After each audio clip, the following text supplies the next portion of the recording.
Monsoon तोंडावरती आला आहे. अशातच बळीराजाची धडपड जी आहे ती शेतामध्ये पाहायला मिळते. मात्र बळीराजासमोर आणखीन एक मोठं संकट उभं राहिलेलं आहे. सध्या जिल्ह्यामध्ये युरिया खताचा या ठिकाणी तुटवडा पाहायला मिळतो आहे.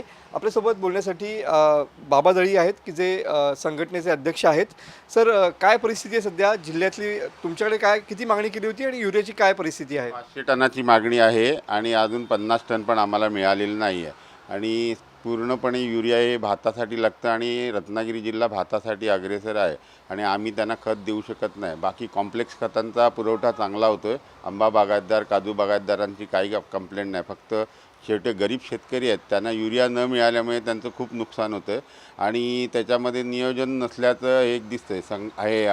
आपले कृषी खातं आम्हाला खूप मदत करते, पण पहिली जी रेक आली, दुसरी रेक आली, ती बफरसाठी ठेवून दिले त्यांनी आणि बफरचा आत्ता काही उपयोग नाही. गोडाऊनमध्ये जागा पण भरून गेले आणि लोकांना खत देता येत नाही. सगळ्यांना बफरचा स्टॉक दिला आहे, ते कलेक्टरच्या परमिशनशिवाय विक्री करता येत नाही. एक पहिली गोष्ट. दुसरी गोष्ट, RCFनी 2च रेक लागल्या. दरवर्षी आत्तापर्यंत 4 रेक लागत होते, आता 2च रेक लागलेल्या आहेत RCFच्या.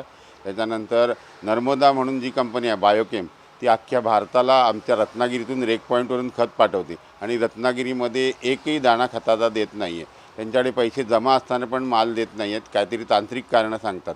आज जेवढी गरज आहे त्याच्या 25% जरी दिलं त्या कंपनीनं, तर RCF आणि जुवारीवरचा लोड कमी होईल.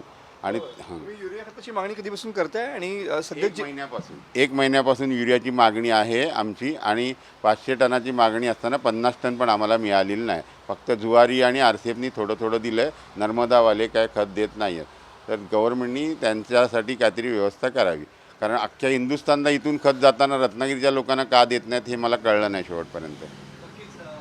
युरिया खताचा तुटवडा या ठिकाणी पाहायला मिळतो आहे. युरिया खतासाठी या ठिकाणी भात घेणारा जो शेतकरी आहे तो सध्या वणवण करताना पाहायला मिळतो आहे. कुठेच युरिया खत उपलब्ध नसल्यामुळं या ठिकाणी करायचं काय, असा यक्ष प्रश्न या बळीराजासमोर उभा ठाकलेला पाहायला मिळतो आहे.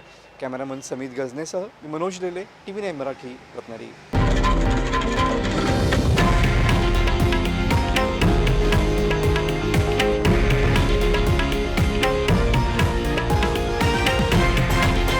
हे आहे देशातील नंबर 1 न्यूज नेटवर्क आणि आपण पाहत आहात TV9 मराठी, एकमेव.